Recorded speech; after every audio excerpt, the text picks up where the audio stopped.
we found in you. Love one another, yeah, love one another, that's what we'll do. Love one another with a love like no other that we found in you. Love one another, yeah, love one another, that's what we'll do. We're alive to love one another. We're alive with love like no other. We're alive, we're sisters and brothers. We're alive to love one another.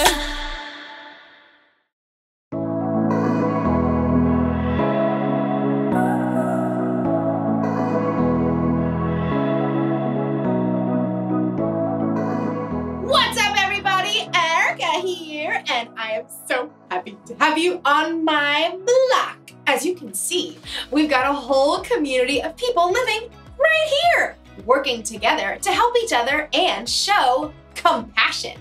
Compassion is caring enough to do something about someone else's need. Every person is made in their own unique way, and every person can use what they have to show compassion. You want to see? They can build things. Ooh, I know. They can fix things. And even make people feel safe. Everybody has a part to play. And there are clues, even when you're young, to help you know what your part is. For instance, you might like to help your parents out around the kitchen. Someday you may be a chef. Or maybe you like building things out of Legos. You might grow up to be a construction worker. Oh, these are not toys. What if you really love animals? Oh, how cute! Someday you could be a veterinarian. Oh, even cuter! If you look really close at what you're good at and the gifts you've been given, you might get a glimpse of what you'll be like when you're older. Or, like you'll see in today's story, God can use what you have right now to do something miraculous. I'm not sure what I have to give, but I hope it involves a cute puppy. I'll see you next time. The Bible. It's 66 books of history, stories, letters, and poetry that fit together to form God's one big story. The epic adventure of how He created us and loves us so much that He made a way to rescue us. As we travel through the Bible, from Genesis to Revelation, we discover people who met God and found their lives changed forever. Now, for an amazing story, inspired by the book of John, chapter 6, verses 1 through 13. Let's set the stage. Jesus had been performing amazing miracles and healing people. Great crowds gathered wherever He went. So, when Jesus needed a little time away, He crossed the Sea of Galilee with His friends. He was probably looking forward to a quiet day on the mountainside, overlooking the lake. But the crowds had followed. Oh, you've gotta be kidding me. Looks like thousands. Should we send them all away? No, I'll talk to them. Even though He was tired, Jesus welcomed the people. He could see the hunger in their hearts, so He sat down on the mountainside and began to teach them. I am the bread of life. Whoever comes to me will never go hungry.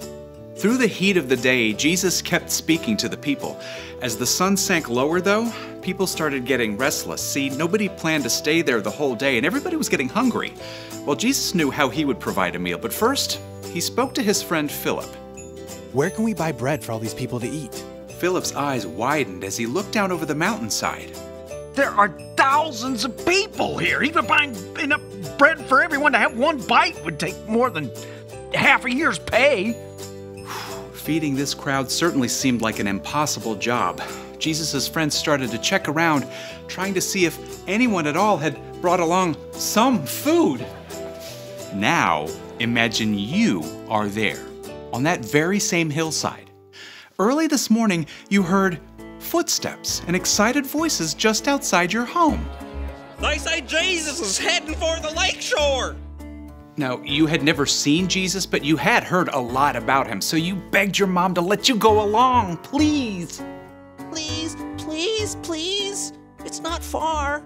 And she said yes, which is pretty amazing, but she wouldn't let you run out the door unprepared.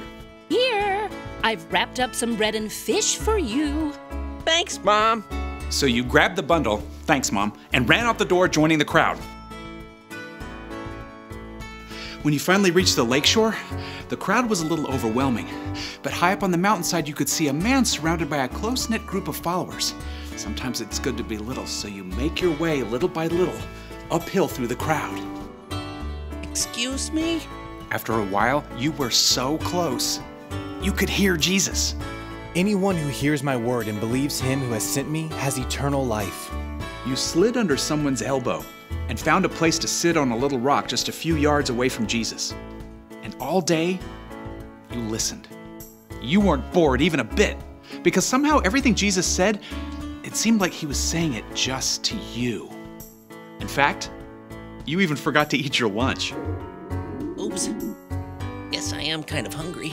Now you can see other people are getting hungry too. And Jesus has taken a short break to talk with his friends, and then you're sad because Jesus is probably planning to send everybody away to get their own food. But then, a few of his friends start walking through the crowd. Does anyone have any food? Nothing here, I'm sorry. Oh, you really want your bread and fish at this point, but as tired and hungry as you are, you know Jesus has been working hard all day. So, you clear your throat, and then you say, I do. Great. What do you got? 5 little loaves and 2 fish. Not much. I know, but Jesus can have it. Well, thank you. Come along. You follow Jesus' friend Andrew right up to Jesus. Here's a boy with 5 small loaves of barley bread and 2 small fish. It won't go far in such a large crowd. Jesus turns and looks right at you. He can see you're hungry and that you've chosen to give up your lunch anyway. And then he smiles. It's the best thank you you've ever gotten. He reaches out his hands and you give him your food. Then Jesus turns back to his friends. Have the people sit down. Jesus' friends exchanged surprised glances, but then they started gesturing to the crowd. All right, everyone sit down. Plenty of room. Like a slowly rolling wave from front to back, you see all the people sit down. Then, right beside you, Jesus takes your 5 small loaves of bread and 2 small fish, and he lifts them up to heaven. Father, thank you for this food you've given us. Then, Jesus takes the loaves and breaks them. He begins handing them out to his friends and to the people in the first rows on the ground. He does the same with the fish. You even get some of your own bread and fish back. Ooh, yum. You look around and you can see Jesus' friends still handing out pieces of fish and bread to the crowd. But this is way more than what I gave to Jesus. Soon, it seems like the entire crowd is eating dinner. Your own stomach is already full, and you still have bread and fish left over. As the people around you begin to finish their meals, Jesus calls his friends again. Gather the leftover pieces. Don't waste anything. You watch in amazement as Jesus' friends go through the crowd with large baskets. And sure enough, lots of people have extra bread and fish to drop inside. When the men finally return to Jesus, they've collected 12 full baskets of leftover fish and bread. That's impossible. But you know it happened, because you saw it, and because you've met Jesus. Nearby, a man exclaims, This must be the prophet who's supposed to come into the world.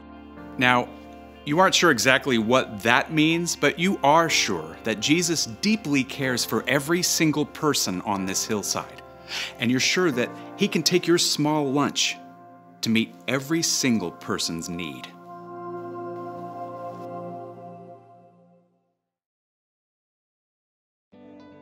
When the boy showed up to see Jesus on a mountainside with a crowd of over 5,000 people, it probably never crossed his mind that he could be part of a miracle.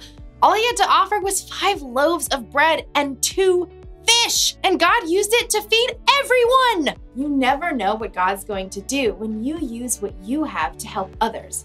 So, what do you have? Do you like to entertain people? And are you good with animals? Do you like to make things grow? Do you enjoy serving others? Everybody has something they can use to help others. Could be all you need are these, your hands.